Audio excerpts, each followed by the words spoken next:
Welcome back to another video. Today we're going to be taking a look at an iPhone that's got an issue where it's not recognizing Wi-Fi, service, things like that. There's a cellular issue. There's a lot of things that can cause issues, like cellular issues or Wi-Fi issues.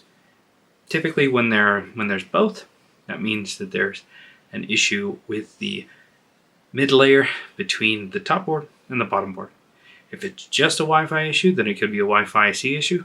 If it's just a service issue, then it could be a baseband CPU or something like that. Today's video, I'm going to be showing you some tips and tricks on how to properly reball the midframe so that you don't struggle when trying to put it back together if this is something that you're just getting into, or maybe you have been doing it for a while but you still struggle. Maybe, just maybe, something I say helps you. So let's get started.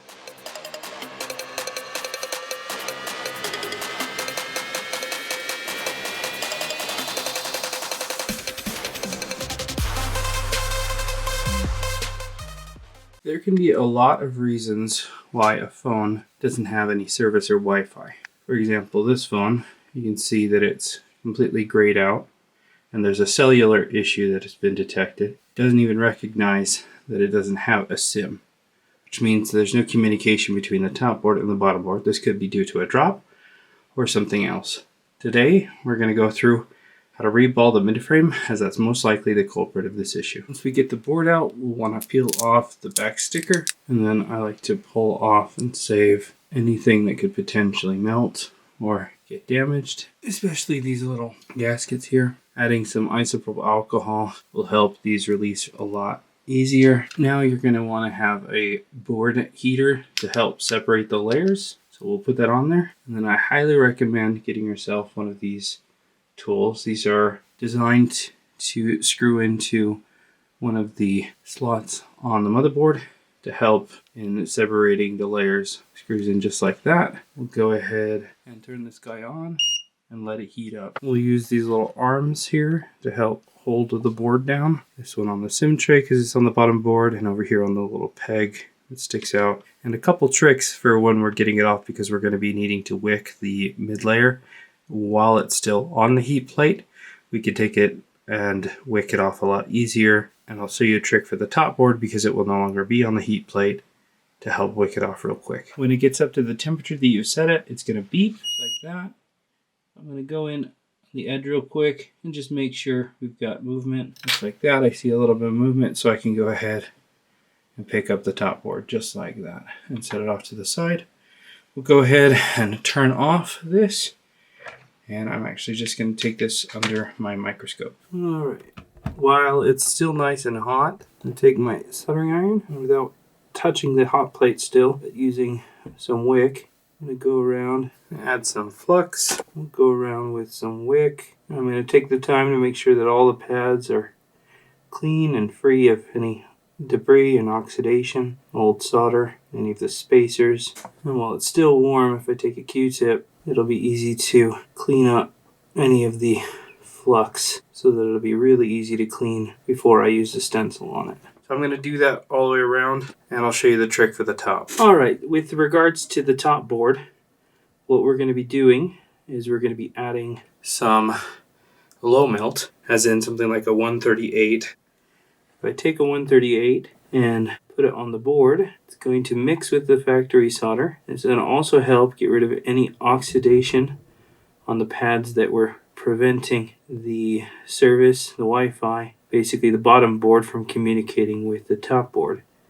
And by mixing it, just like that, then I go in with some flux, which you could do the flux before, but not a big deal. Hit it with flux, and then we'll come back in with some wick and be able to easily wick up all of the solder. And again, while it's still warm, take a Q-tip and clean up the majority of the flux. And then I can come in with a microfiber cloth and some isopropyl alcohol and really clean up the area. In contrast, let's say I'm working on this area where you can see it's very oxidized. And let's add flux just for good measure. If I come in without the low melt and I try to wick at it, I'm going to get some good. And actually some of the low melt that's on the wick is actually probably helping me out a lot here, because I'm actually able to clear it. But what you'll start to find is that eventually the solder will start to stay behind on the pads and you won't be able to clean or wick them off that easily.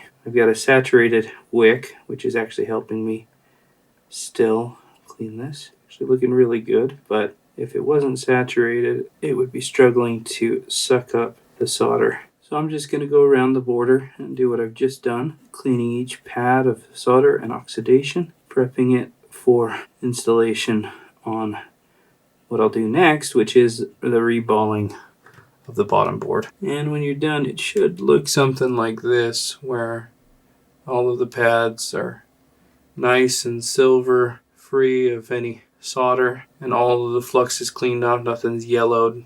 Looking really, really good. All right, time for reballing. Now you can see I've cut out a slot in this because these are made specifically for this model. However, not all of the world has the 5G antenna, so I had to cut that out because I'd rather not have to solder that on if I can avoid it. So I'd rather just grind this off for all of the future repairs as well. We'll take our stencil, we'll line it up with the little pegs in the corners. I'm going to grab a 150 solder paste. This is designed specifically for the double layered boards. I've got a little blade here, a little spatula blade, and I'm going to take a microfiber cloth. And what I like to do with all of my paste reballing is I'll take it and I'm going to kind of dab off and smear around the solder paste just to help kind of dry out a little bit. I don't really know how much this does, but it seems to be every time I don't do this, I have issues, and every time I do, I'm okay. Now I'm going to take the time to carefully spread while keeping an even pressure, and we will fill the stencil up with some solder paste all the way around. For those of you that want to kind of a closer look at what it looks like, this is what it looks like to fill and remove the solder paste in the stencil. And I have to sneak up on some of these ones to fill them in so you don't accidentally get the solder paste over the edge, for example, onto the SIM card tray here. Keeping good amount of pressure, making sure they're all even, scraping away any excess. And then I'm going to be taking, when I'm done, a microfiber cloth and kind of compressing it onto the stencil. This will help push what's inside the stencil holes, that solder paste, against the board so that it wants to stick a little bit better than whatever pressure the spatula provided. It'll also dry out the solder paste just a little bit more, kind of keeping it clumped together. All around just makes it easier. So here I come in with the cloth, pushing down, giving it little circles, making sure that the cloth isn't actually like picking up and pulling out any of the paste. Something you need to be aware of. Just watch to see if any of the solder gets accidentally removed by the cloth. Now inevitably some of the solder paste will be left behind in the stencil, but it's typically a minimal amount. You can see just kind of the border of it, a little bit of the border is behind. As I go, if I see a section or a single pad that is leaving too much in the stencil, I can always stop. Like right here, there's these three. I don't know if you can see those three right there. I'll lower it just down a little bit, push on it a little bit more, lift it up, and repeat until I'm satisfied with what's being deposited down below. And just like that, I've got enough. There's a couple that are empty, and those ones aren't really supposed to have any solder on them anyway. But all of the rest, you can see, are very even when it comes to the amount of solder that is on it. And that's what you're looking for a good stencil job like that. All right, in preparation for the final installment, I'm going to take a small amount of flux, if I can avoid dropping my flux, and I'm going to carefully go around the border and put down some flux. Now it's a small amount because I don't want to create kind of a floating effect where there's too much flux for the board to want to actually make connection. If there's too much, it'll actually like float it like a boat floats on water. So we need to make sure that there is flux to prevent the pads from oxidizing, but also not too much so that the board doesn't want to sit down. All right, we'll set that off to the side for a second, and we will take our motherboard and carefully lift it out. We're not going to want to touch where the solder paste currently is at all. We'll lift that out. I'm just going to use a 5G antenna to hold on to it. We'll lower it down onto the heat mat. I'll put on the clamp onto the sim tray and the one there on the corner. We'll go ahead and switch it on. And I'm going to lower this down to 160. And we'll see if that takes care of the solder paste. When it gets up to temperature, I'll actually start to see the balls form, which is nice. Well then, once they're all formed, we'll turn it off just until they solidify. And then we'll turn it back on once we've placed the board back on top. So for right now, what I'll do is, as we wait, is I'll quickly install the little screwdriver piece onto the motherboard again so that it's ready to go when the time comes. When it starts to happen, it'll actually start to happen fairly quick. You can actually see that they're becoming, a couple of them are becoming shiny. I don't know if the camera's picking up on it. That timer tells us we're at the mark. Let's see if we can capture over here the change. It hasn't happened over here, but it definitely has happened back here by the sim tray. Oh, it's starting to over here. There it goes. Man, it's subtle. The camera is slowly come together, form a solder ball, and then become shiny. To get a closer look, you can see now all of the solder balls have actually formed along the perimeter here. Nice and shiny and all the same size.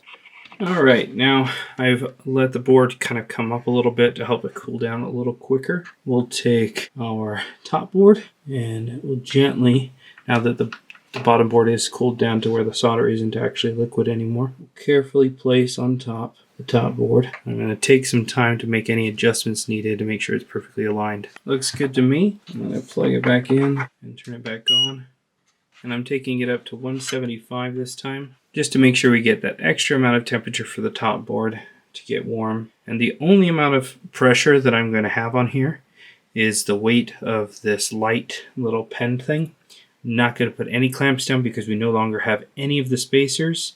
We don't want any extra pressure pushing down on this because we will get squished solder balls that'll squeeze into others, creating shorts and things like that. So we don't want that. We'll let this get up to 175 and then we'll let it rest for a few seconds before turning it off. Alright, we are up to temperature now, so we're just going to let this sit here for about 30 seconds to a minute before I turn it off, just to make sure that it gives it an optimal chance to have the solder all make joint with the top board. Alright, it's been long enough, so we'll go ahead and turn it off, and we'll let this cool down on the heat plate for a little bit. After a few minutes of it kind of naturally cooling down, I'm going to go ahead and gently scoop it off and set it aside to let it fully cool down before I messed with it at all. Alright, it is closed up nice and tight. There's only a couple sections where I can actually make out the solder balls, but they're all the ones that I can see are nice and pancaked. All of the rest are very compacted in there, so it looks perfect. Go ahead and reinstall the sticker on the back, and then we'll put back all of the ones on the front. Alright, after putting back all of those, we'll go ahead and install it in the phone. We'll connect up the display, connect up the proximity sensor, and we'll go ahead and put in the battery, connect it up, and let's go ahead and turn this guy on. Here we've got our Apple logo. It's a good sign so far. We have no SIM card or tray installed just yet. We'll want to see what it tries to say. Check and see if we have Wi-Fi, and we have Wi-Fi, and we no longer have a message about cellular issues. All right, so there are some of my tips and tricks on how to properly perform a reball on the midframe. If there is something that you have, some tip or trick that you'd like to impart into everybody here, leave it in the comments below. If there's something that you'd like to see in a future video, let me know as well. Thanks a ton for watching. We'll see you in the next video.